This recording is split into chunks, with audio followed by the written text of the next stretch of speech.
পাঁচ রাজ্যের নির্বাচনী প্রচারে অংশ নিতে সোমবার আগরতলা হয়ে আইজল গেলেন রাহুল গান্ধী। সোমবার সকালে বিমানে আগরতলা এলেন রাহুল গান্ধী।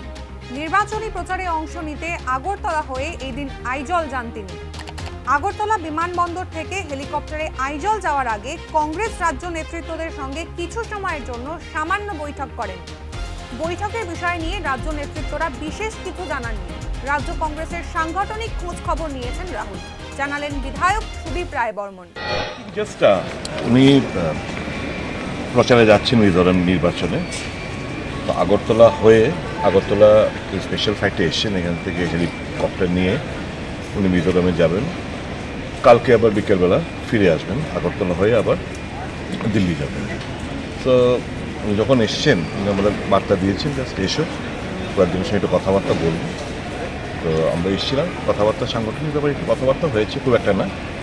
আর ত্রিপুরা খোঁজ খবর নিলেন, ত্রিপুরার মানুষ কীরকম আছে, এবং উনি আমাদের আশ্বস্ত করছেন 5 রাজ্য নির্বাচনের পর উনি ত্রিপুরায় 2 দিনের জন্য আসবেন।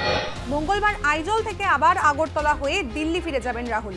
ফেরার পথে কংগ্রেস রাজ্য নেতৃত্বদের সঙ্গে কোনো বৈঠক হবে কিনা তা এখনো জানা যায়নি। তবে রাহুল গান্ধীর আগরতলা সফরকে বেশ গুরুত্ব দেওয়া হচ্ছে। 2024-এর নির্বাচনে উত্তর পূর্বাঞ্চলকে আলাদা গুরুত্ব দিয়েই দেখছে সমস্ত রাজনৈতিক দল। সম্প্রতি মণিপুরের গোষ্ঠী সংঘর্ষের ঘটনার প্রভাব মিজোরামে নির্বাচনে পড়তে পারে। এই গুরুত্ব বুঝে নিয়েই মিজোরামে নির্বাচনের প্রচারে গেলেন রাহুল। আগরতলা হয়ে আইজল যাওয়ার বিষয়টি রাজ্য কংগ্রেসে কতটা প্রভাব ফেলবে তাতেই এখন রাজনৈতিক মহলের তীক্ষ্ণ নজর।